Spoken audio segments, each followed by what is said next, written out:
സഹകരണ മേഖലയെ തകർക്കുന്ന കേന്ദ്ര സർക്കാർ നീക്കങ്ങൾ അവസാനിപ്പിക്കണമെന്ന് കേരള ബാങ്ക് എംപ്ലോയീസ് ഫെഡറേഷൻ കൊല്ലം ജില്ലാ സമ്മേളനം ആവശ്യപ്പെട്ടു.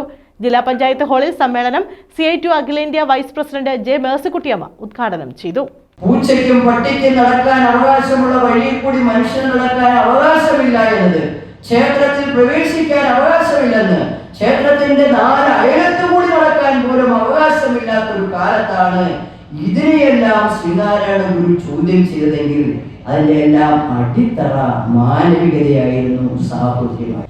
ആ മാനവികതയും സാഹോദര്യത്തെയും തകർത്തുകൊണ്ട് നൂറ്റാണ്ടുകൾക്ക് പിന്നിലെ ചാതുർവർണ്ണ വ്യവസ്ഥ പുനഃസ്ഥാപിക്കാൻ സംഘപരിവാർ കച്ചകെട്ടി രാജ്യത്തെ കലാപം ഉണ്ടാക്കുമ്പോൾ അതിനെ പ്രതിരോധിക്കാനും മതനിരപേക്ഷത ഉയർത്തിപ്പിടിച്ച് സാഹോദര്യത്തിന്റെ പതാകവാഹകരാകാനും കഴിയേണ്ടവർ ഇന്ത്യൻ തൊഴിലാളി വർഗമാണ്, മണ്ണിൽ പണിയെടുക്കുന്ന കർഷകരാണ്. കേരള ബാങ്ക് എംപ്ലോയീസ് ഫെഡറേഷൻ ജില്ലാ സമ്മേളനത്തിൽ Kerala bank director M. Sivasankara Pillai merit award വിതരണം നടത്തി. സംസ്ഥാന കമ്മിറ്റി അംഗം P. രാജേന്ദ്രൻ അധ്യക്ഷനായിരുന്നു. TR Ramesh, V. Subhash, G. Satheesh, Amaldas, Venugopal എന്നിവർ സംസാരിച്ചു. ഫെഡറേഷൻ ജില്ലാ പ്രസിഡന്റായി P. രാജേന്ദ്രനെയും ജനറൽ സെക്രട്ടറിയായി ഐവാൻ ജോൺസണെയും ട്രഷററായി T. രാജേഷിനെയും തെരഞ്ഞെടുത്തു.